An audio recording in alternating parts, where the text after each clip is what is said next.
نویرا ما بخیر گلان بازان رای نازی ما بخیر her vakit şuma ve şu selametim. Az önceki canlı yayınımız biraz teknik sorunlar yaşadık. Yeniden yayın açmak durumunda kaldım. Sayın Genel Başkan İlhami Çağrıtekin konuşması sırasında yayından düştüm. Evet, tekrar yayını açtım. Sayın Hüseyin Özdağ, yeni dönem Dezapar Parti sözcümüz, hoş geldiniz. Hüseyin Özdağ hocam bir kamera gönderin. Bakalım, az önceki yayınımız düştü. Sayın Fahri Pamukçuk hocamız da yayınımıza konuktur. Kendisi birkaç defa beni aradığı için sanırım o sebeple teknik sıkıntı yaşadık. Telefon zorlandı, ne olduysa yayından düştük. Yeniden yayın açtım. Hüseyin hocam kamera gönderebilir misiniz?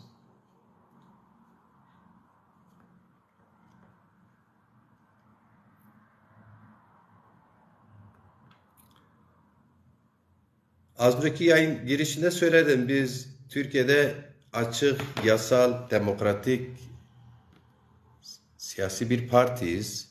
Dün kongremizi yaptık. Türkiye'nin basını bizi görmemesi. Kendi imkanlarımızla yayın açıyoruz. Kongremizi halkımıza taşımaya çalışıyoruz. Hüseyin hocam hoş geldiniz. Merhaba. Merhabalar, hoş bulduk. Hocam nasılsınız? İyisiniz inşallah. İyiyim, sağ olun. Siz nasılsınız? Teşekkür ederim. Sağ olun. Heyecan var. Heyecan.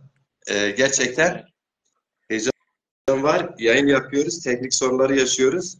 İstedim ki Facebook'ta Düney'in diğer sosyal medya ağlarında 3-4 saat program yapıldı. Farklı arkadaşlarımız tarafından. Sizler katılmıştınız. Güzel yayınlar oldu. Facebook'ta da bizi takip eden aydınlarımız var, kitlemiz var. Burada da bir yayın ben açayım dedim. Kongremizi taşıyalım. Sayın Genel Başkan hoş geldin. İyi yapmışsınız. Diğer konuklarımızı da alalım. Hep beraber başlayalım yayına. Onları da davet edelim. Evet. Diğer konuklarımızdan Sayın Ali Ader Çatakçı hocamız var. Gökhan Zengin var. Fahri Pamukçuk hocam teknik sorunlar yaşıyor. Az önce kamera gönderemiyorum. Ben davet ettim. Onu da aradı. Göremiyor. Kendileri biliyorsun 3 ay önce bir ağır ameliyat geçirdiler. Dün dikişlerini açmıştı. Bu yayına da katkı yapmak istiyordu ama az önce yazmıştı. Katılamazsam da alttan yorumlarla düşüncelerimi söylerim demişti. Evet. Gökhan'ı ve Ali'yi de alalım.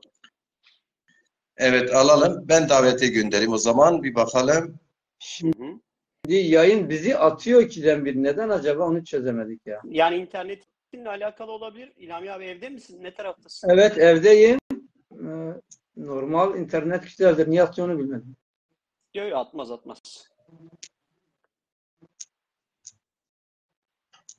Nasılsın? İyisiniz Emrah? İyiyim. Teşekkür ederim. Sen nasılsın? Partimizin Türkiye'de ve dünyada bizi temsil eden yüzü Hüseyin Özdağ hocamız. Eyvallah, estağfurullah. Sen de sen bizi temsil ediyorsun asıl.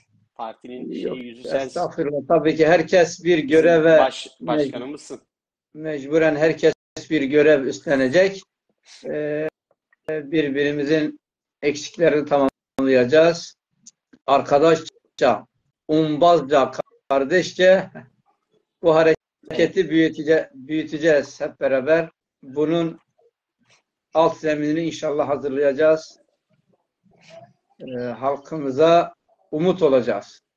Başka da bir gayemiz yok. Zaza dili, Zaza kültürü, Zaza coğrafyası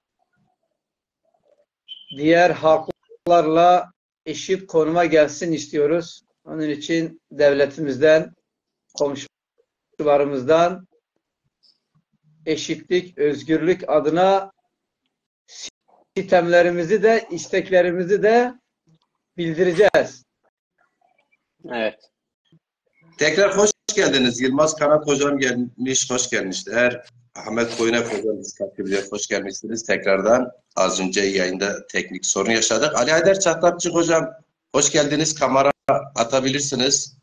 Fahri Pamukçuk hocam diyor ki sizi görüyorum ama katılmakta zorlanıyor.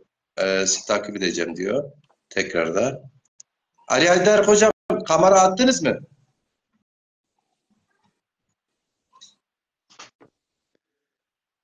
Evet, Ali Haydar hocamız da geldi. İdolumuz.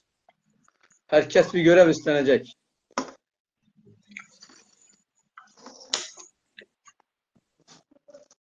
Sayın Başkan istersen az önce sorduğum soru tekrar sorayım. Dezapar'ın bir geçmişi bugüne kadar bir özetleyebilir misiniz? Özet olarak bir giriş yapalım. Tabii. Şimdi herkes biliyor ama biz yine de ilk canlı yayınımız olduğu için, kongreden sonra ilk canlı yayınımız olduğu için hem tarihe geçmesi açısından hem de bizi takip eden arkadaşlar, bizi sonra izleyen insanlarımız istiyorum ki bizim bir özgeçmişimizi, partimizin özgeçmişini az da olsa kısa bir değinsek iyi olur. Şimdi Zaza Hareketi bildiğiniz üzere yaklaşık 40 yıldır devam ediyor. Bütün Zaza emektarlarına o yüzden çok teşekkür ediyoruz. Geldi Fahri hocamız. Hoş gelmiş. İşte ilk Zaza Hareketi'ni başlatan öncü liderlerden birinin abisi ve kendisi de zaten çok tarihi bir insanımızdır. Akabinde şimdi Zaza Siyasi Hareketi de aslında 2016 yılında ilk temelleri atıldı. Türkiye'de, dünyada çeşitli platformlarda tartışılarak Zaza Siyasi Hareketi oluşumu başlatılmış oldu. 2017'nin ortalarında işte toplandık. Bir Merkez Yürütme Kurulu üyelerini, yani Kurucular Kurulu üyelerini seçtik. 33 kişi İçişleri Bakanlığı'na verdik. Tam 8 ay bekledik. Diğer partiler 2 ay sonra geri gönderilir ama biz 8 ay bekledik. Gelmedi dosyamız. Çeşitli bahaneler uydurularak bir türlü alamadık. Tekrar B planımıza geçtik. Zazana Halklar Partisi'nin bir kadrosunu kurarak bir partiden kongre ile isim değişikliğine giderek mazbaatamızı aldık. 2018'in 6. ayında mazbaatayı aldıktan yaklaşık 2 ay sonra Yargıtay Cumhuriyet Başsavcılığı'nın bir yazısı ile biraz hayal kırıklığına uğradık. Gerekçe şu, Türkiye'de Zazana ve Zaza ismine, parti ismini kanunen uygun göremiyoruz dediler. Halbuki tam o sıralarda Türkiye Partisi vardı. Pardon, Türk Birliği Partisi vardı. Osmanlı Partisi vardı. Kürdistan Demokrat Partisi vardı. Aynı yargı onları onaylamıştı. Ama konu Zaza ve Zazana olunca aynı yargı bahaneler uydurarak reddetti. Biz de tekrar acilen toplanıp Yenilikçi ve Değişim Partisi'nin yani YDP ismini alarak tekrar Yargıtay'a sunduk. 12 gün sonra onaylandı ve parti sahibi olduk. Bazı iç çekişmeler nedeniyle diyelim.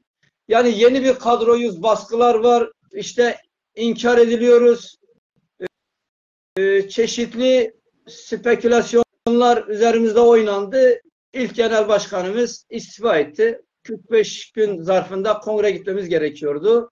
Onun da alt zeminini hazırlayarak 1 Eylül 2019'da Demokrasi Zamanı Partisi, kısa adı DEZAPAR olan şu anki partiyi kongre ile tekrar Zaza halkının umudu olduk.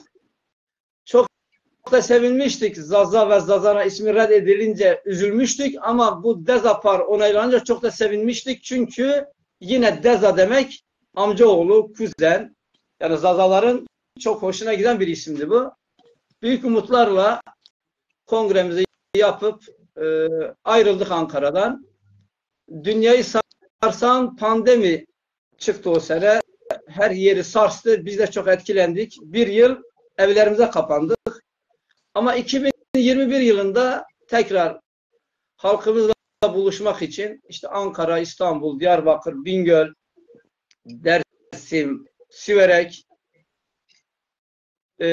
ve Adana, Mersin, Antalya gibi yerlere giderek Zazalarla buluştuk. 3 tane ilde de teşkilat kurduk. Yine bazı nedenlerden dolayı başarılı olamadık. 2023 yılında ise bu özlediğimiz başarıyı zaten elde edemedik. İşler bu kere tersine döndü siyasi yönden. İşte ekonomik, siyasal, kültürel bazı işleri de beceremedik. Öyle anlaşılıyor. Konjonktürel mü uygun değildi, baskı mı vardı bilemiyoruz. GİK Genel İstişare Kurulumuz istifa etti. Akabinde bizim de Merkez Yürütme Kurulu üyelerinden birkaç arkadaşın da istifasıyla partimiz çok zor günler yaşadı. Ki son 7 aydır da bütün bu engelleri aşmak için, bütün bu ters giden işleri lehimize çevirmek için büyük mücadeleler verdik. O arada da yurtsever, demokratik, eşitlikçi zazalarımızla irtibatımızı kesmedik. Türkiye'de ve dünyada çok sayıda Zaza entelektüeli var. Zaza siyasetini yapmak isteyen insanlarımız da var. Bunlarla irtibat kurarak bir de Demokrasi Zamanı Partisi'ni işte şöyle bir şey vardı, yani belki de Yargıtay tarafından kapanır diye sizin gibi değerli bazı arkadaşlar Zazay Hoser grubu, yani kendi başına özgür Zazalar diye bilinen bir grup kurdular. İkinci bir partiyi kurmak için. Yani eğer dezapara bir şey olursa Zazalar siyasetsiz kalmasın diye güzel bir çalışma yaptılar sağ olsunlar. Onların da müzakereleriyle birlikte sırt sırta el ele vererek Ankara'da tıkanan süreci açtık. Hepsine bize bu sabrı gösterdikleri için, bu maddi manevi katkı sundukları için eski emektarlarımıza ve yeni arkadaşlarımıza sonsuz teşekkürlerimi sunuyorum. İşte dün itibariyle bütün işler tamamlandı. Kongremizi yaptık. Yasal parti sahibi olduk tekrar. Hepimizin gözü aydın. Şimdilik bu kadar. Teşekkür ederim. Çok sağ olun. Farik Hocam hoş geldiniz. Tekrar geçmiş olsun. Ameliyat geçirdiniz geçen aylarda. Siz de fiziken de bu aralar sıkıntılar içindesiniz. Geçmiş olsun tekrar hocam. Hoş geldiniz. Teşekkür ediyorum. Ya ben dün tekrar doktordaydım. Bir dikişleri falan aldılar. Onun üzerine tekrar bir sorun yaşadım tabii. O da tam işte kongrenin günler hastadı. Önceden randevulaşmıştık. Randevu vermişlerdi. Yani sağlık olsun ama muhteşem bir kongre yaptınız. Ben bu bakımdan size karşı hem minnettarım hem çok teşekkür ediyorum. Emeğiniz çok saygıdeğer. Zaza halkına çok büyük bu hizmeti sunduğunuz için ben çok teşekkür ediyorum kendi adıma. Biz elimizden gelen her şeyi her zaman yapacağız. Ben kendim için konuşuyorum en azından. Ama bu konuda tabii duyarlı birçok arkadaş var. Herkes üzerine yapar.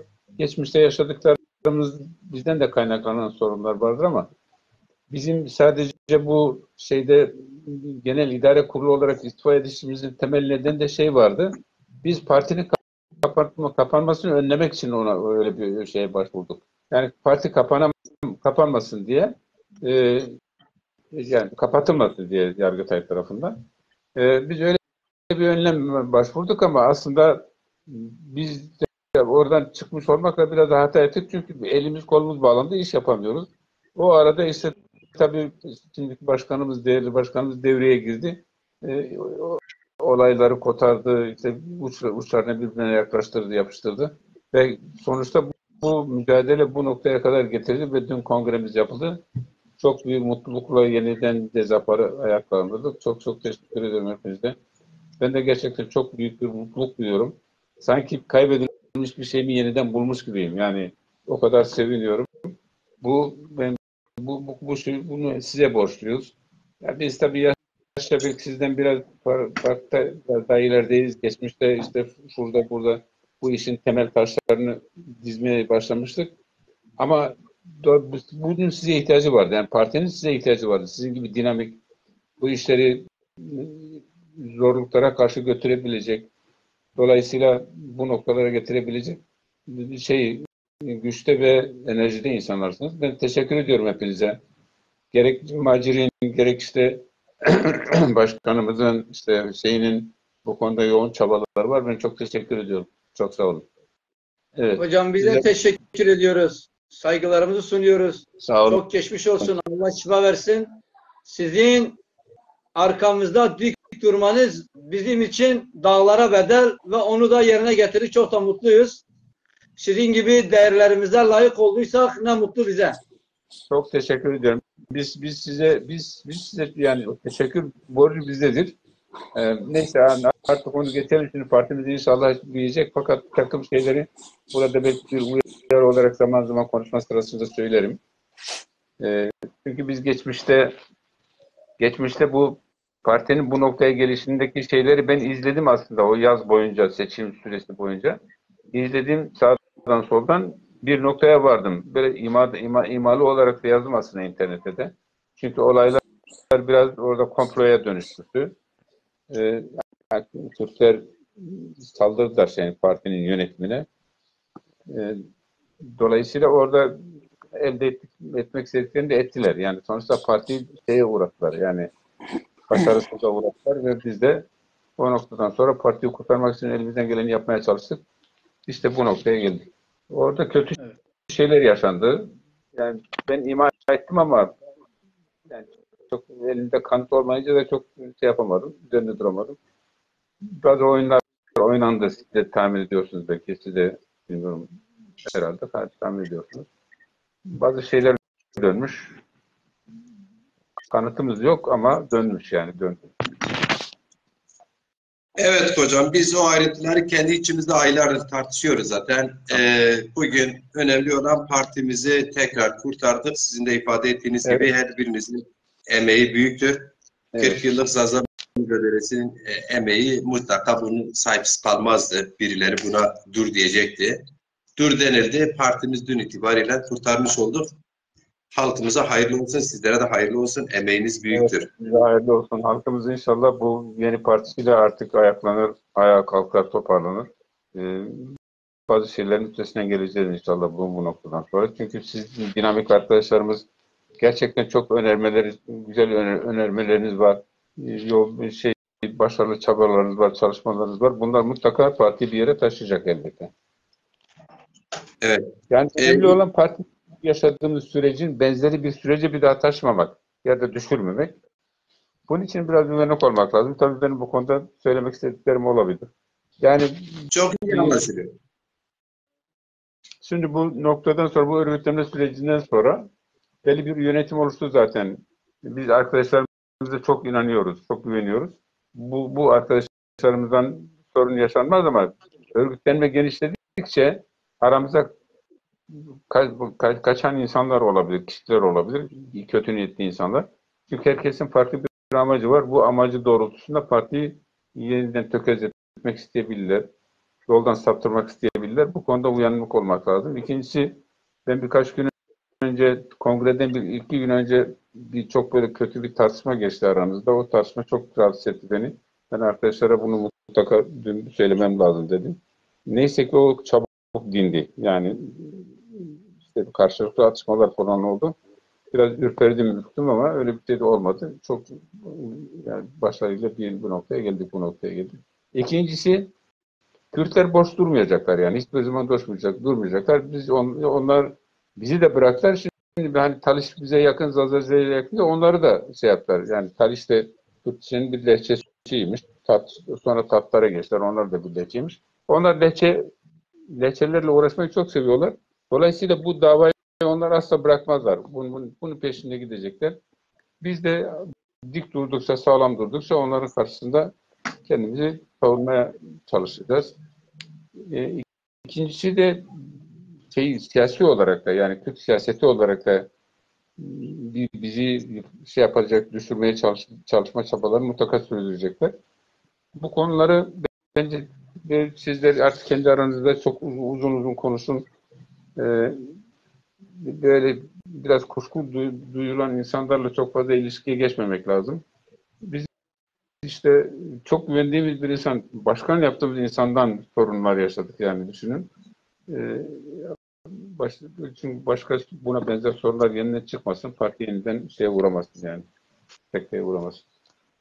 Ben hepinizi çok kutluyorum, çok teşekkür ediyorum. Gerçekten çok gurur duydum bu süreç içerisinde. Ben gelemedim de aslında niyetim kongreye gelmekti.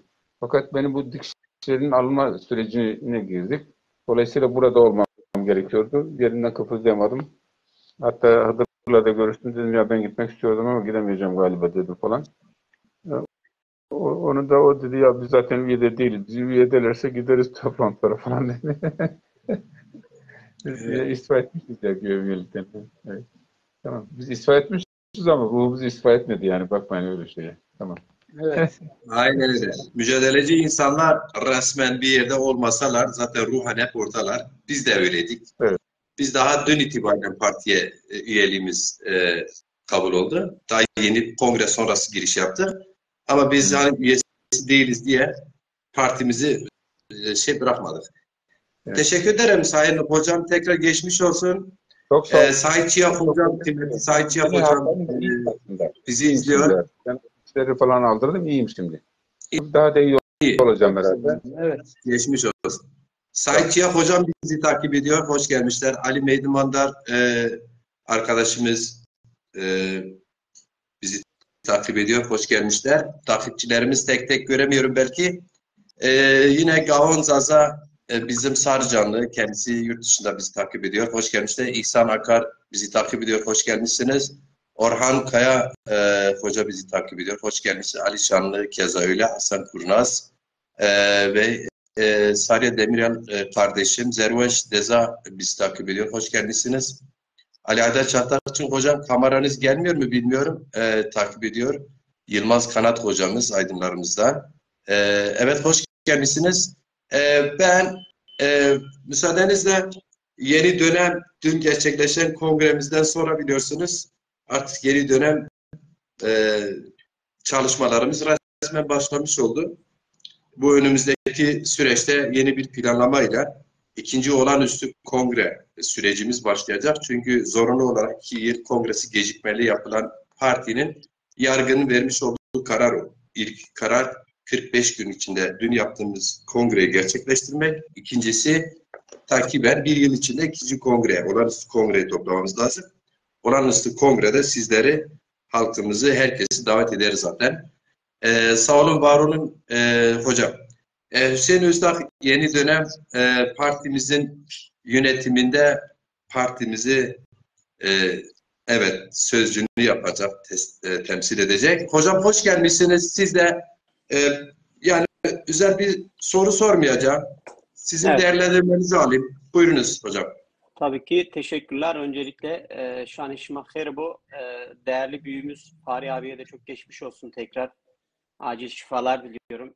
Kendisi bizim emektarımızdır. Bizler geçmişten aldığımız güçle geleceğe doğru sağlam adımlarla ilerliyoruz. Dolayısıyla büyüklerimizin her zaman bize kattıkları çok şeyler olmuştur. Kendilerinden faydalanmaya devam edeceğiz, öğrenmeye devam edeceğiz. Dolayısıyla rahat bırakmayacağız büyüklerimizi. Onlarla istişare etmeye devam edeceğiz. Rahat bırakmayın. Çünkü biz rahat bırakırsanız uğrarız. Yani akamete uğrar ve kendimizi kaybederiz. Rahat bırakmayın. Aynen öyle Farik Eke. Tekrar çok geçmiş olsun. Ben öncelikle bu süreçte gerçekten komada olan bir partiyi, bir hareketi tekrar yaşama döndürdük ve burada Bu anlamda öncelikle Zaza toplumuna, sonra Türkiye halkına ve dünya halklarına kutlu olsun diyorum. Çünkü yeni bir ses, yeni bir soluk getirdik. Tekrar dirilttik bu çalışmalarla. Şimdi Zaza toplumunun çok ciddi sorunları var. Tarihsel sorunları var. Kültürel sorunları var. Dil sorunları var ve inanç sorunları var. Ve bunlar aslında geçmiş dönemlerden birikerek gelen ve günümüzde maalesef çok ciddi anlamda bu topluma zarar verecek, toplumun kendi benliğini kaybedecek bir noktaya geldi. Toplumumuz maalesef farklı yapılar tarafından mengeneye alınmış durumda. Bizim bunu çok iyi görmemiz gerekiyor. Yani bizler neden böyle bir ihtiyaç duyduk? Neden böyle bir oluşuma gittik? Neden bir siyasi birlik oluşturmaya çalışıyoruz? Çünkü bu toplum bir aksiyon alınmazsa birkaç jenerasyon sonra yok olmakla karşı karşıya. Farklı yapılar tarafından mengeneye alınmış bir toplum. Öncelikle yaşadığımız ülkede ana dilde eğitim alabilmek, kendi dilinde siyaset, spor, edebiyat yapmak çok mümkün değil maalesef. Anayasal olarak da şu anda zaten ana dilde eğitim alamıyorsunuz.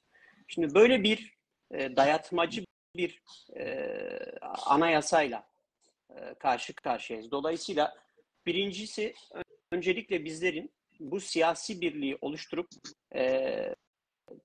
bir kamuoyu oluşturmamız gerekiyor. Bunu sadece Zaza toplumuyla değil, aynı zamanda Zaza toplumuyla da beraber dayanışma gösterecek bütün yapılarla beraber bu yolu alacağız.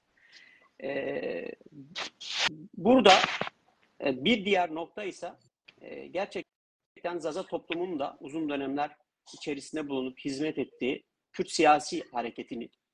Kürt siyasi hareketinden kastımız tabii ki ideolojik olarak Kürt siyasi hareketinden bahsediyoruz. Yoksa Kürt halkının böyle bir düşüncesi olduğunu düşünmüyorum. Ama siyasi Kürt hareketini mengenenin diğer tarafında olan, yani Zaza toplumunu, Zaza dilini ve kültürünü en az anayasa kadar bir diğer taraftan daha benzer bir şekilde zarar veren bir ideolojik bir yapı. Dili Kürtçe dilinden çok daha binlerce yıl daha eski olan bir antik bir dili, tarih sahnesine çıkışı kendi tarihlerinden çok daha eski olan antik bir halkı maalesef o ideolojik fikirlere kurban ediyorlar. Ve burada aslında bir hafızayı yok etmek istiyorlar. Coğrafik olarak bir hakimiyet sağlanmak isteniyor. Bizler bunları görebiliyoruz. Bunun farkındayız. Ve maalesef bir diğer nokta da başka bir halkın dili üstünden, kültürü üstünden, başka bir halkın kahramanları üzerinden, başka bir halkın tarihi değerleri üzerinden bir tarih, bir kültür, bir dil inşa etmeye çalışıyorlar. Fakat yani uzun dönemdir farklı yapılara bir şekilde destek olan, oralarda faaliyet gösteren Zaza toplumu artık bence uyanmaya başladı. Bunun ilk kıvılcımını bizler başlatmış olduk ve Zazalar artık başkalarına hizmet etmekten vazgeçecek ve kendi çatısı altında, kendi partisiyle birlikte, kendi sivil toplum örgütleriyle birlikte yol alacaklarına inanıyorum. Bu anlamda ister istemez bu noktada Zazaları mengeneye alan yapılar içerisinde bir takım panik durumu oluşacaktır. Bunu çok normal karşılıyoruz. Bu panikle beraber çok hızlı ve hatalı kararlar da alacaklarını düşünüyorum. Süreç bunu bize gösterecek, bir panikleme havası var. Çünkü burada Zazalar birlik olduğu zaman, bu düşünceyle hareket ettiği zaman kendi kahramanlarına, diline, kültürüne, efsanelerine, coğrafyasına, tarihine sahip çıkmaya başladığı noktada diğer yapıların duvarları yıkılacak. Üzerlerine inşa ettikleri tarih, kültürü biz o duvardaki, hani gedik taşı derler ya, Zaza kültürü oradaki o gedik taşıdır. O bizim mirasımızdır. Mirasımızın üzerine, tarlamızın üstüne ev yapanlar kendi evlerinin akıbetinden kendileri sorumlu olacaklar. Çünkü Zaza toplumu bir birlik fotoğrafı gösterecektir. Ben buna inanıyorum. Bu anlamda partimizin tekrar hayat bulması bütün Zazalar adına ve yok olmayla karşı karşıya olan diğer etnik unsurlar ve kültürler adına da bir umuttur, bir umut ışığıdır. Çünkü bizler temiz bir toplumuz. Biz tarihsel olarak Zaza toplumu entelektüel bir toplumdur, uygar bir toplumdur, agresif bir toplum değil. Yaşadığı coğrafyada farklı inançlara, dillere, kültürlere her zaman kucak açmış, kendi komşusunun dilini, kültürünü, inancını öğrenmiş, onu anlamaya çalışmış bir toplumdur. Bizim bir agresiflik, bir coğrafya hakimiyeti gibi bir tarihsel anlamda da böyle bir hikayemiz yok ve kimseyi tarih boyunca da ne yerinden etmişiz, ne yurdundan etmişiz, ne de kimsenin tarihinin üstüne koymuşuz. Bu anlamda Zaza toplumu, ben inanıyorum ki Türkiye'de gerçekten bir köprü olacaktır. Bütün farklı etnik unsurlar arasında, farklı kültürler arasında bir köprü olacağını düşünüyorum. Çünkü gerçekten bu toplumun geleneklerinde, göreneklerinde, inançlarında doğal olarak olan bu barış, hoşgörü Türkiye'de de bence bir köprü vazifesi fazlasıyla görecektir diye düşünüyorum. Burada bizim şu an yaptığımız bu kongreyle birlikte kısa zamanda aslında çok daha büyük bir kongre organize etmemiz gerekiyor. Bunun çalışmalarına bugünden başladık. Büyük kongrede hedefimiz şu olacak. Bizler ulaşabildiğimiz kadar Zaza kurumlarına, demokratik kurumlara farklı düşünebiliriz ama ortak hedeflerimiz olan yapılarla müzakerelerimizi gerçekleştireceğiz. Amacımız, yine söylüyorum, burada bir birlik fotoğrafı vermek. Büyük kongreye umarım Zaza dili ve kültürü alanında faaliyet gösteren bütün sivil toplum kurumları katılırlar. Biz kendilerine davetlerimizi ileteceğiz. Katılmalarını istiyoruz. Bu partinin altında hep beraber siyasetimizi yapmalıyız. Muhalefetimiz de olacak. Parti içerisinde iktidar da olacak. Çekişmeler olacak. Eleştiriler olacak. İyi olan yönetecek. İyi değilse bir sonraki dönem muhalefette olan daha iyi olacağını vaat ederek gelip o daha iyi noktaya taşıyabilecek. Dolayısıyla eleştirinin olmadığı, muhalefetin olmadığı bir yerde gelişme olmaz. Bizler bu anlamda partiye bütün Zazaların sahip çıkmasını, üye olmasını, yönetime katılmalarını ve belirleyici olmalarını rica ediyoruz. Şimdilik bu kadar. Biz biraz daha sözü arkadaşlara bırakalım. Başkana sözü devredelim. Ben yine sorularınız olursa devam ederim. Teşekkür ederim Sayın Özdağ. Evet Sayın Genel Başkan, önümüzde olağanüstü bir kongre süreci de olacak. Tabii ki yeni yönetimle birlikte hem ülkemizde, bölgemizde alanlara çıkacağız. Aynı zamanda alanlara çıktığımız süre içerisinde de yeni kongre çalışmalarımıza başlayacağız. Bu konuda ne söylemek istersiniz? Şimdi hepinizin bildiği üzere, yani bizi yakinen takip edenler bilirler. Tabii uzaktan izleyenler bunu bilmez. Bizim bu kongremiz çok geciktiği için bir yılda, yani 12 ayda 2 kongre yapmamız gerekiyor. Sebebi de hukuki, yani Yargıtay'ın önerdiği. Çünkü 1 Eylül 2023'te bizim kongre yapmamız gerekiyordu. Bildiğiniz bazı nedenlerden dolayı yapamadık. Tıkanan bir süreç oldu. O süreci açtığımız için bu kongreyi mecburen yapmak zorundaydık ki yaptık dün. Dün itibariyle bir yıl içinde bir kongreyi daha yapmamız lazım. Ama nasıl bir kongre olacak bu? Dünkü gibi küçük değil. Çünkü dünkü kongre 5 kişi yeterliydi. Ama sağ olsun çok kişi gelmişti. Yani salt çoğunlukla biz bir kongre yapacaktık. Onu da yaptık, başardık. Genel merkezde yaptık. Yerimiz müsait değildi. O yüzden Hüseyin hocamın dile getirmek istediği herkesi davet edemedik. Yerimiz yoktu zaten. Ama bu bir sonraki kongreye inşallah bir salonda, büyük bir salonda yapacağız. Bütün Zaza bölgelerinde entelektüel insanlarımız gelecek.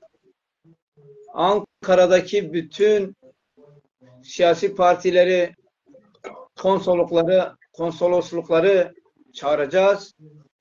Yani Zazaların gür sesini tekrar hem ülkeye hem dünyaya duyuracağız. Onun da hazırlığını yapabilmemiz için bizim bugünden itibaren çok iyi çalışmamız gerekiyor.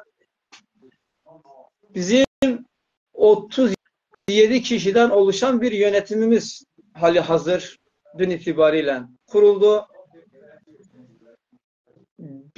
Yani kongreyi bitirir bitirmez ilk üye yaptığım kişi Ali Demirel. Şu an karşımda. İkinci Hüseyin Özdağ. Öyle sırayla yavaş yavaş onları kaydedip gideceğiz.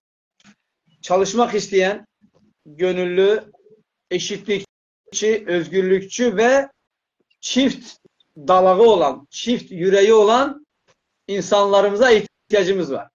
Eskisi gibi. Yani, Sayın Başkan, şunu diyorsunuz, yani üye kayıt sürecimiz resmen başladı ilk eylem olarak. Dün itibariyle başlandı. Sağ olsun, bak şu an bana bu çayı getiren arkadaşımın kaynımdır. Onun evindeyim. Hani Şükrü bize internet sitesini kurdu ya. Evet. Uykusuz 24 saati geçirdi. Bize 5 saat boyunca o siteyi kurdu Hüseyin hocam. Sağ olsun. Annesi biraz rahatsız, bir ziyarete geldim şimdi Bahçeli Evler'e, İstanbul'a. Bu arada da hastalarımız çok, dua edin. Annem yoğun bakımda, kaynanam hasta, işte buradaki teyze hasta, yaşlılarımız. Bak Allah şifa Bari versin. hocamız aynen öyle rahatsız. Yani yaşamak da, ölmek de, mücadele etmek de biz inanıyoruz ve hiçbir engel olmadan devam edeceğiz. Yarın ölecekmişiz gibi ahirete, hiç ölmeyecekmişiz gibi de bu dünyaya ve Zaza halkına çalışacağız. Şimdi bu kongreyle ilgili ben bir şey daha belirteyim. Mesela yarın seçim. Büyük bir seçim var ülkede. Biz de dün seçildik. Şöyle düşünüyorum, Ramazan nedeniyle kongreyi, yani bir sonraki kongreyi şimdiden tartışalım. Yani tabii iç organlarla tartışacağız ama kamuoyu da bunu bilsin. Bana göre 11 ay sonra ben istifa edeceğim. Yani neden? 45 gün aradan ikinci seçimi yapacağız ya. Hemen gelecek sene bayramdan sonra ikinci bayramı yaşatacağız biz Zazalara inşallah. Büyük bir kongre yaparak hem vazifemizi yerine getirmiş oluruz, hem bu bir yıl zarfında gerçekten çalışmamız lazım. Yani ben şu an 7 aydır, Macir Cirun 7 aydır, Ali Demirel 7 aydır, Hüseyin Özdağ 7 aydır nasıl çalışıyorsa dünden itibaren 2 kat çalışacağız. Hem işlerimizi ihmal etmeyeceğiz, hem ailelerimizi ihmal etmeyeceğiz, hem de müthiş bir tempoyla çalışmamız gerekiyor. Kolay değildir ülkede siyaset yapmak. Tabii çeşitli engellerle çeşitli entrikalarla, demin Fahri Hocam'ın belirttiği üzere çeşitli oyunlarla üzerimize gelebilirler. Canları sağ olsun. Öyle bir tecrübe edindik ki biz bu son 8 yılda özellikle çok büyük dersler aldık. Sütü içtik, ağzımız yandı, yoğurdu üfleyerek yiyeceğiz. Ona göre. Herkese açıktır bu parti. Ama Merkez Yürütme Kurulu üyesi olmak isteyen insanlarımızı mükemmel bir şekilde tarayarak baş tacı yapacağız. İnsanoğluyuz, hata yapabiliriz. İlhami Çağrıtekin hata yaptığı zaman 2 uyarıdan sonra 3. uyarıdan hemen orada gidecek. Öyle kimsenin babasının koltuğu yok. Zazaları temsil ediyorsa bu insan, gereğini yerine getirmiyorsa boşuna da o koltukları işgal etmeyecek. Şimdi bir de Ali Hocam, çok sayıda misafirimiz var. Onlara şöyle bir hoş geldin deseriz. Eski emektarlarımız var. Bak Ahmet Kuanay şu an görüyorum. Bu kritik 7 ayda ona da minnettarım. Çok harika bir duruşla bizi, hani diyorlar ya, böyle arkamızda bir dağ gibi durarak bizi yönlendirdi. Keza diğer GİK üyeleri, eski partimizin GİK üyeleri aynı. Hepsine teşekkür ediyorum. Eski Zaza Partisi'ne emeği olan herkese de isim verme gerek yok. Çünkü çoklar. Kimi vereyim, kimi vermeyeyim. Hepsine sonsuz teşekkür ediyorum. Olan olmuş, kalan kalmış. Bundan sonra bizi, yani beni, Ali Demirel'i, Hüseyin Özdağ'ı kapıdan atsalar pencereden gireceğiz. Bütün Zazaların derneklerine, evlerine gireceğiz. Kendimizi anlatacağız. Onları uyandıracağız uykudan. Yola devam etmek istiyoruz. Temennisini şimdiden görüyorum ve inşallah da başaracağız. Sağ olun. Evet. Zaza Apo, Dezat Khayrame, Hüseyin Batur Khayrame Hoca, hoş geldiniz. Mehmet Ali Şenal Hocam, hoş gelmişsiniz. Saygılar. Paşa Belt, hoş gelmişsiniz. Şuma Khayrame, Reber Şuma Khayrame, Mehmet Mit Khayrame, İsmail Baytemur Anvazo Ercey Khayrame, Ali Şenal Şanlı Khayrame, Cumali Karaman Khayrame, Şair Muharciye. Böyle. Peki Faruk Hocam, bu şu an genel başkan soruya verdiği cevaplarda net olarak görüyor ki izleyen herkes de bunu hisseder, bilir ki hakikaten 40 yıllık Zaza mücadelesinin veren emektarlarımıza saygımız sonsuz. Zaza aydınları bu süreçte yeni dönemde Dezapara kendi emeklerine sahip çıkmaları gerektiğine inanıyoruz. Siz bu konuda ne söylersiniz hocam? Şimdi biz aslında yani bu son kongreden önceki parti döneminde bazı yanlışlar yaptık. Biz bazı şeylere odaklandık. Yani falanca yerde bir ilçe yönetimi, il yönetimi kurma gibi bir insanı bulamadığımız yerlerde birçok insanı bir araya getirme gibi çabalara girdik. Bence bunları yeni örgütlenme sürecinde buna başlarken birçok insanı bulmaktan fazla güvenilir bir insanı bulup temsilci olarak ondan sürekli olmak ve giderek alanı genişleterek orada bir kadrolaşma süreci başlatmak lazım. Yani mesela diyelim ki bir ilçe merkezinde, bir mahallede, hatta batıda bir yerde çok güvenilir birisi var. O arkadaş partinin temsilcisi olarak görev alır ve sürekli iletişimde kalır. Etrafını oraya genişletebilir. Ama biz öyle yapmadık. Biz illa bir tane yer tutacağız, bir kirasını kim ödeyecek belli değil, ödeyebilecek güç var mı yok mu o da belli değil. Dolayısıyla öyle bir zafiyete uğradık, öyle yanlışlara uğradık. Bunu bence yapmak lazım. Yani tamam, örgütlenmek çok güzel, örgütlenmemiz gerekiyor biçim olarak örgütlenmemiz gerekiyor ama bu örgütlenme öncesinde eğer zorluk çekiyorsak temsilcilik düzeyinde iletişim kurabileceğimiz insanlar bulmak lazım. Çevreyi genişletmek için. Bu bir öneri nedir yani? Evet, Ali Meymandar Hoca ne diyor? Eskinin yanlışlarından ders çıkartarak ders çıkardığınız oranda başarılı Evet, doğru olabiliriz. söylüyor. Doğru Yani, söylüyor. Evet. Doğru söylüyor. peki hocam, Hüseyin hocam, size şunu sorayım. Biz bir kongre yaptık Güney. 45 gün bir süre tanınmıştı Yargıtay tarafında ilk kongremiz için. Tabii ki işte yarın olacak olan seçimden dolayı karşılıklı istişareler yaptık. Sayın Genel Başkan da buradaydı. Yüksek seçim biraz daha öne aldı. Dolayısıyla yani kısa bir süre sıkıştırdığımız bir kongre gerçekleştirdik. İstediğimiz herkese davetiye gönderemedik. Onu defalarca söyledik. Evet. Ama ülkede biz demokratik, açık, siyaseti yapan bir siyasi partiyiz. Sonuçta bu ülkenin yargısını kabul ettiği, onayladığı bir siyasi partiyiz.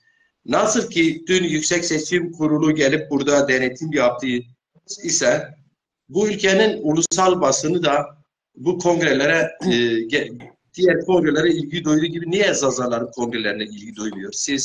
Sizin görüşünüz ne? Evet. Mesela biz bu yayınları açmazsak bizi takip edenler bile bilmeyecek ki bizim partimiz var. Evet. Şimdi şuradan başlamak istiyorum. Az önce bahsettiğiniz bir şey vardı, yorum vardı. Ali Bran'ın yorumu. Şimdi şöyle, hatalar yapılabilir. Tabii ki hatalardan ders çıkartılacak. Önemli olan aynı hatayı üst üste yapmamak. Yani arka arkaya aynı hataları yapıyorsan bu artık hata olmaktan çıkar. Hata yapmak kötü bir şey değil aslında. Hiçbir şey yapmayan insanlar hata yapmazlar. Yani herhangi bir iş yapmıyorsan bir hata yapmaz. Dolayısıyla. Dolayısıyla bir şeyler yapan insanlar hata yapabilirler. Bu bir yani gerçeklik. Ama aynı hatayı birkaç kez yapmaya başlıyorsan ve aynı hatada sürekli olmaya başlıyorsa bu artık hata değil, başka bir alana giriyor. O anlamda Ali Bran'ın yorumunu değerli buluyorum. Tabii ki yapılan olumlu ve olumsuz şeyler bize bir sonraki süreçte rehber olacaktır. Yani neyi daha doğru yapabiliriz, neyi yapmamalıyız veya neyden uzak durmalıyız? Buraya bizim için biz geçmişten dersler çıkarıyoruz. Kesinlikle çok önemlidir. Bunları yazıyoruz. Bunlar cebimizde duruyor. Biz bunları kendi içimizde sorguluyoruz ve yakın bir süreçte de yapılan yanlışları da mahkum edeceğiz. Bunları da süreç içerisinde planlıyoruz. Şimdi basınla ilgili noktaya gelirsek, yani Zaza siyaseti şu an maalesef bizler yeterince öncelikle ben biraz kendimize eleştirmek istiyorum. Biz yeterince şu anda çok dikkat çekecek noktada faaliyetler yürütemediğimiz için çok odak noktasına giremedik. Evet, birilerinin odak noktasına girdik çünkü böyle bir oluşumu görüp orada politik, siyasi veya bürokratik engeller çıkartanlar var. Bunun farkındayız. Bunu görmüyor değiliz ama basının dikkatini çekecek noktaya geleceğimizi düşünüyorum. Ve geldiğimiz noktada da basın ilgi göstereceğini düşünüyorum.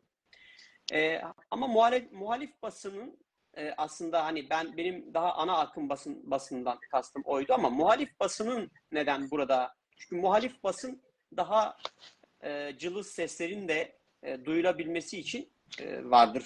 Muhalif basın bunun için vardır.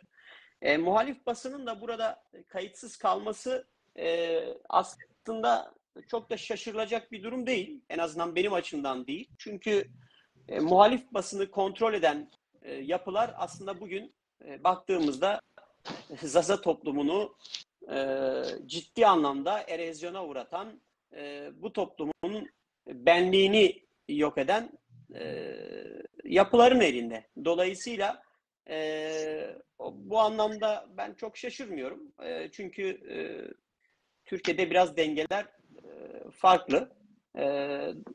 Çok şey yapmak istemiyorum. Daha bence mesajı alındı diye düşünüyorum. Daha açık konuşmak ihtiyaç yok. Yani burada olay şu. Bu dalga dalga gelen bir hareket. Bizler mücadelemizde ısrarcı olmamız gerekiyor. İnatçı olmamız gerekiyor.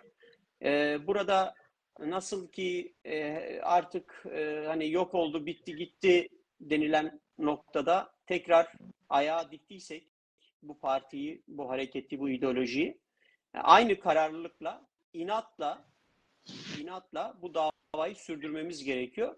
Ben bunun başarıya ulaşacağını düşünüyorum. Çünkü Zaza kamuoyunda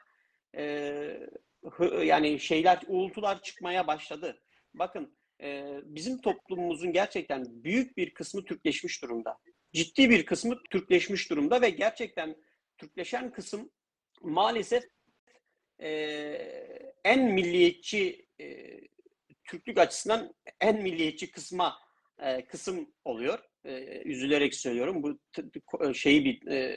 ciddi bir travmatik bir durum.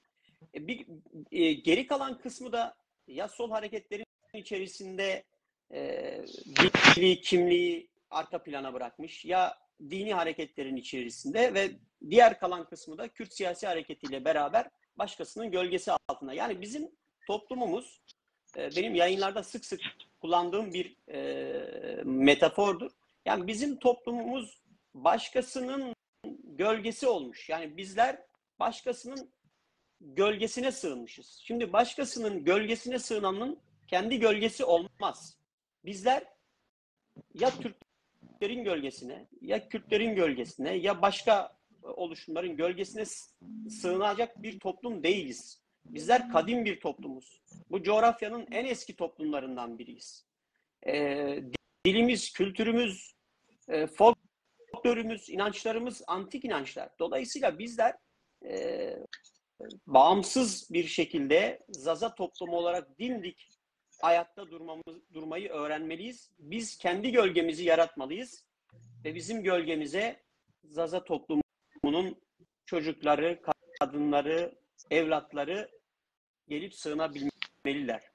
Bu anlamda gerçekten ben bazı noktalarda çok zorlanıyorum. Anlayabilmek için çok zorlanıyorum. Yani bir toplumun bireyleri kendi dilini, kültürünü, örf inançlarını, kendi toplumunun aidiyetlerini başka toplumların altında, onların hegemonyasının altına nasıl kabul edebilir? Bunu ben çok anlayamıyorum. Bunu başka olayın, yani gerçekten çok travmatik bir olay.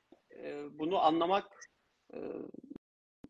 herhalde bir psikolojinin alanına giriyor. Ben anlayamıyorum. Çok zorlanıyorum anlamakta.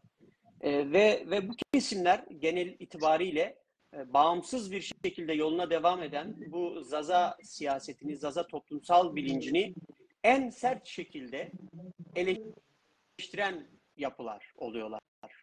En sert şekilde. Yani kendine Zazayım ama Türk'üm, Zazayım ama Kürdüm, Zazayım ama Arap'ım gibi ilginç, çok da böyle literatürde bir yere koyamayacağımız, absürt diyebileceğimiz kavramlar kullanıyorlar.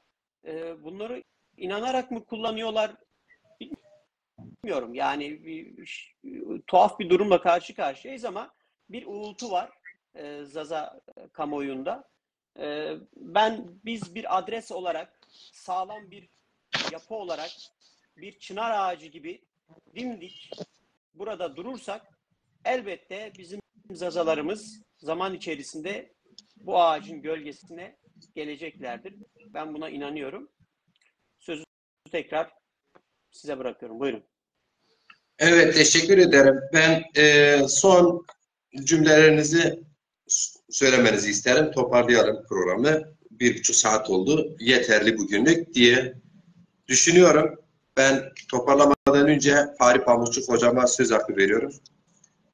Buyurunuz hocam. Biz yani aklımıza gelecekleri söylemek istediklerimizi aslında genel hatlarıyla Hüseyin kardeşim çok güzel organize etti. Dolayısıyla konuları çok iyi bir şekilde toparladı ve sonuca getirdi. Sonuçta Zaza halkının bir bilinç kimliğinin olmadığı, dolayısıyla Zazalık bilincinde bir şeyin olmadığı, kendini ifade edemediği Ama bunu ancak sağlayabilecek olan bir şeyin de siyasi bir örgüt olması. Yani bir siyasi partinin önderliğinde ancak bu olabilir. Çünkü siyasi önderlikten yoksun olan toplumlarda gerçekten bu tür sapmalar olabiliyor.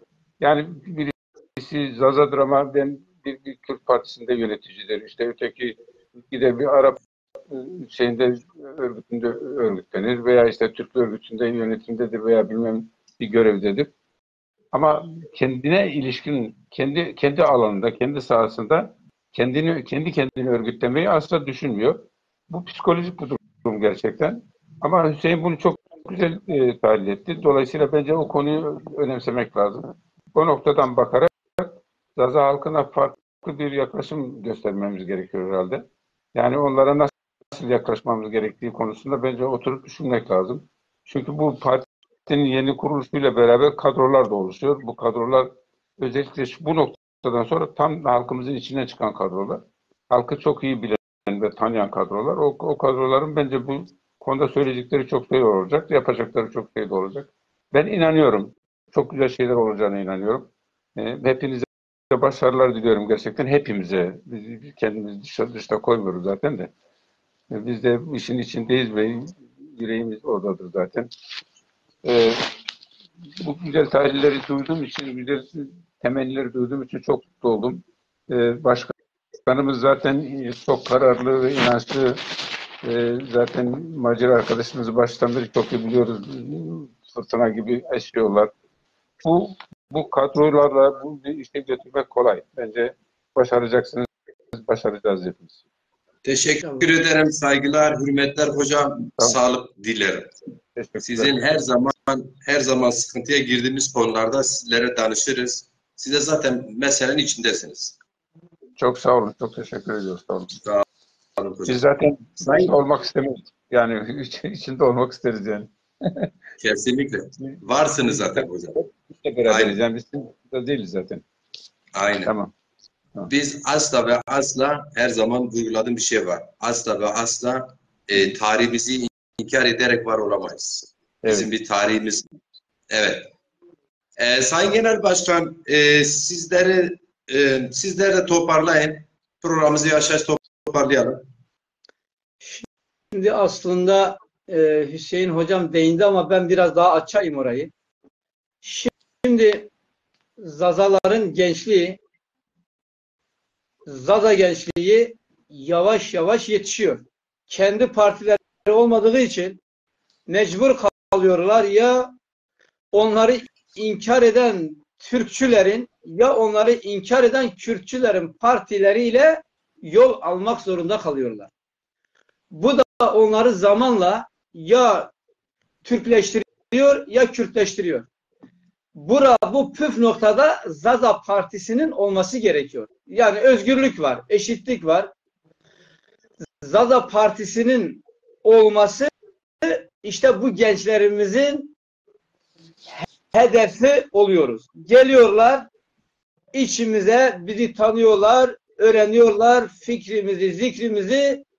Bakıyorlar ki ya arkadaş biz bugüne kadar niye gelmedik? Ya bak bizi temsil eden %100 bir partimiz daha var.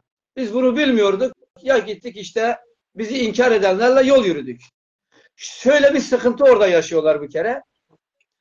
Ya diyor ki ya şimdi ben Zaza Partisi'ne geçersem eski arkadaşlarım ne diyor? En çok şu an muzdarip onlardır. Ben buradan çağrı yapıyorum. Mahalle baskısı başkan. Gizli mahalle baskısı. Ben burada hepsine sesleniyorum. Türkçü ve Kürtçü. Bakın bizim Türklerle, Kürtlerle, Araplarla bir sorunumuz yok. Hepsi bizim cacıger kardeşlerimiz. Ama uyguladıkları sinsi bir asimilasyon, bir de gizli mahalle baskısı nedeniyle o gençlerimiz, hatta büyük insanlarımız bize doğru adım atmıyorlar. Ben burada sesleniyorum sizin aracılığınızla. Bakın, ne yaparsanız yapın, kendinizi 50 tane suyla da yıkasanız onlar size ilk böyle en ufak bir tartışmada ya siz Zaza değil misiniz diyecekler. Kardeşlerim, gelin artık partiniz var. ana merkezi Ankara'da, GMK 29 Kızılay, 6. kat No 12. Bu adres de çok önemli. Bakın. 29'unda tesadüfe bakın. Ayın 29'unda kongre yapıyoruz. Binamızın numarası 29. 69 doğumluyum. 69 tane üyemiz kalıyor. Düşün, 300 tane üyemizden 69 üye kalıyor. 69 doğumluyum. 69 tane üyenin ortak fikriyle genel başkan seçiliyorum. Bu biraz sosyolojik olarak düşündüğün zaman aslında biz hani diyorlar ya uçurumun kenarından döndük. Bundan sonra rica ediyorum kimseden korkmasınlar. Biz buradayız. Gelsinler. Yarın İlhami o koltuk İlhami'nin babasının koltuğu değil. Ali Demir'in babasının koltuğu değil. İlhami nasıl mücadele etti oraya geldiyse hepinizin bu alın teri var oranın içinde. Siz de gelin. Bugün İlhami, yarın siz. Bakın bizim 30 tane çok değerli koltuğumuz var aslında. 10 tanesi dolu, 20 tanesi boşta. Ali Şanlı diye bir arkadaşımız orada bazı mesajlar yazıyor. Kendisine teşekkür ediyorum. En kısa zamanda bilgilerini yollasınlar. Bir yıl daha sabretsinler. Hepsini üye yapacağız. Bu bir yıl sonraki kongrede hepsi o koltuklara oturacak Allah'ın izniyle ve hizmet edecekler. Zaza halkına. Ben diyeceklerim bunlardır. Heyecanlıyım. Biraz da şeyim yani ne diyorlar ona? Öfkeliyim. Bu baskılardan dolayı hala sabah ben gece yolcuydum. Geldim. Biraz uyudum. Kalktım. Tam 27 kişi beni aramış. Baktım böyle 15 kişi yurt dışında. Hepsi bize muhalif. Ya işte bilmem orada bilmem işte ne biçim bir konuşmaydı. Bilmem niye az kişiydi. Bilmem niye bu oruçta işte bilmem. Ya dedim arkadaşlar biz kanun gereği 5 kişiyle de bir kongre yapmak istedik ama çok insan geldi baş tacı. Yani salt çoğunlukla bir küçük kongre yaptık. Bir isteseydik daha çok insanları götürürdük. Onun için hepsine buradan mesaj veriyorum. Küllerimizden doğduk, yola devam. Teşekkür ederim Sayın Genel Başkan. Ali Şanlıbırak, biz programı toparlamak istiyoruz ama Tamam. gelmek istiyorsan kamera gönder, 2 dakika mesajınızı alabiliriz. Hüseyin Hocam, sizlerin de son sözlerinizi alayım hocam. Yani ben şöyle çok da uzatmak istemiyorum. Ben tekrar bu kongrenin Zaza halkına, Türk halklarına, Türkiye halklarına ve bütün dünyaya hayırlı uğurlu olmasını diliyorum. Burada siyaset yapmak isteyen, gerçekten siyaset yapmak isteyen herkesin üye olmasını rica ediyorum. Buyurun gelin üye olun. Siz de bu partide, bu yönetimin bir parçası olun. Beraber sorunları birlikte hep beraber çözmeye çalışalım. Teşekkür ediyorum. Şevaşıma ve şubu. Dinleyicilere de teşekkür ediyorum. Ben teşekkür ederim. Sağ olun.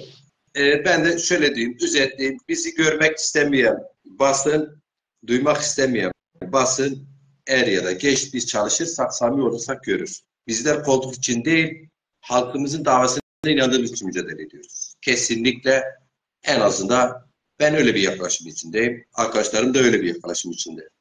Biz asla bir yere genel başkan için, bir vazife almak için değil, almamız gerektiği için talep oluyoruz. Talibiz. Bütün çalışmalara. Asla koltuk sevdalısı olmayız. Hüseyin Hocam'ın da dediği gibi bizi sadece ulusal basın değil, sözüm ona, demokrasi adına, özgürlükler adına mücadele eden yerel basından tut, diğer kesimlerin basını da görmezden geliyor. Hatta kötülüyorlar arkadan. Örnek mi? Dersim'de yapmış olduğumuz ana dil etkinliğinde oradaki yerel basın genelde emekli basın bilinir. Defalarca ziyaret ettik. Hatta söz verdiler. haberinizi paylaşırız. Bir türlü o kadar takip ettim, paylaşmadılar. Haberleri götürdük, internet sitelerine attık yazısını vesaire, afişlerimizi götürdük. En son gittiğimde dediler ki biz etkinlik gününde orada oluruz. Röportajlara da hazır olun bana dediler. Gene gelmediler. Yani esasında Hüseyin Hocam'ın dediği noktaya geliyoruz. Biz kendimizi tanıyamıyoruz.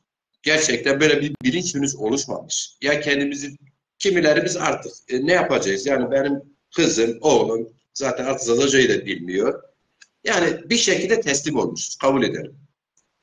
Bir kesimimiz de teslim olmayan kesim de kendini müstakil olarak görmek yerine, kendi davasında olmak yerine, bu mücadelede yer almak yerine, kol kanat germek yerine, maddi manevi imkanlar aktarmak yerine seyircide işte arayıp bizim genel başkanı, bizleri, beni de öyle çok meşgul ediyorlar.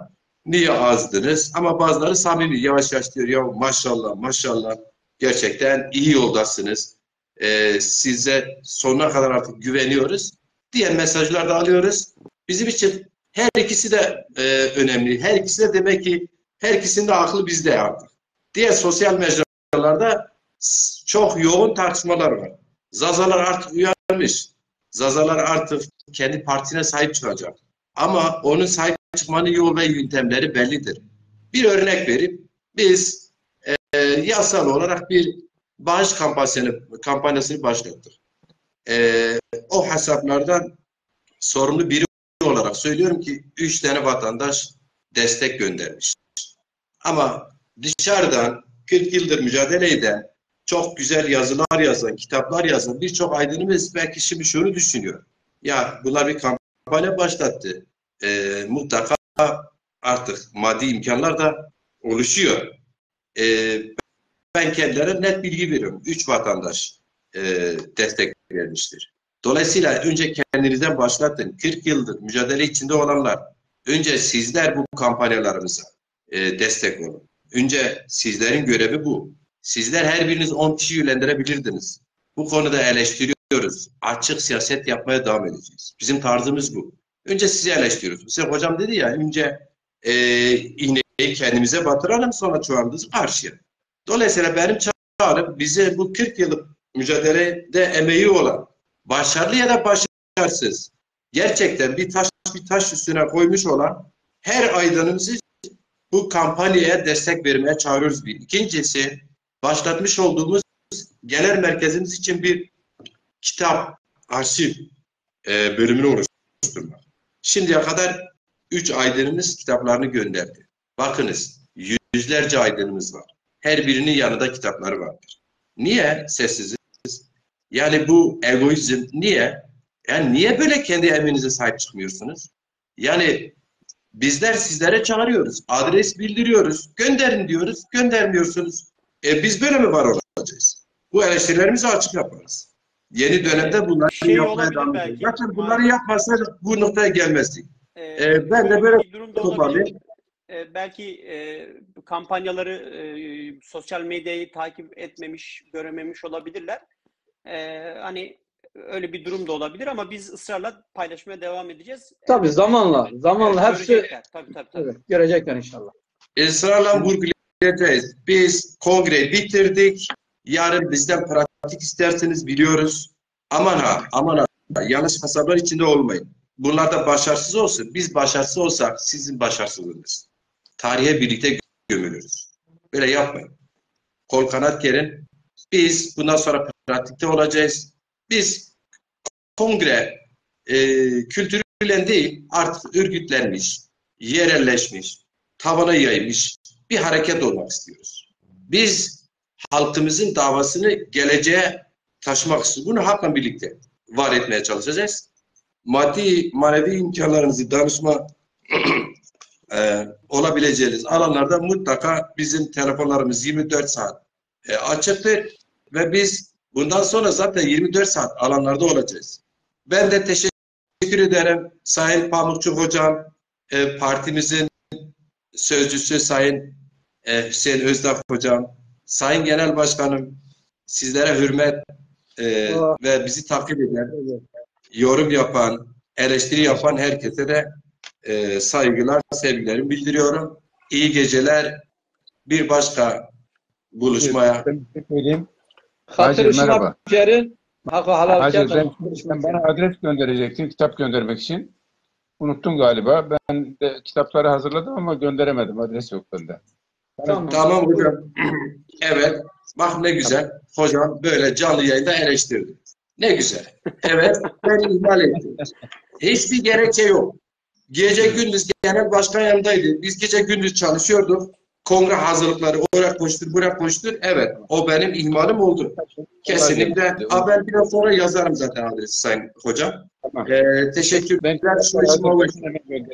Şevaş maveş bu bımani veşiydi. Şuvaş ma beş bu. Oğru khayri bu. Doğru.